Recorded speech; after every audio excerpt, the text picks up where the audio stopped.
Eng halol kasblarning biri ustachilik bilan shug'ullanishlik, ziroat qilishlik. Bana keyingisini moshiya deydi arab tilida, chorvachilik bilan shug'ullanishlik.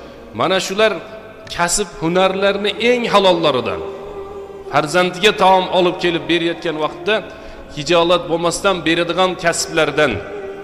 Rossiyada ishlayotgan odamlar bu yerdan ahli oilasiga to'y qilish uchun, ya'ni uy qurish uchun, umra hajga borish uchun shunga o'xshagan yaxshi niyatlar bilan Rossiyaga safar qilayotgan odamlar bo'lsa, halol kasb uchun inshaalloh payg'ambarimiz sollallohu alayhi vasallam hadisda aytibdilar, Allohning yo'lida yurgan mujohid kabidir.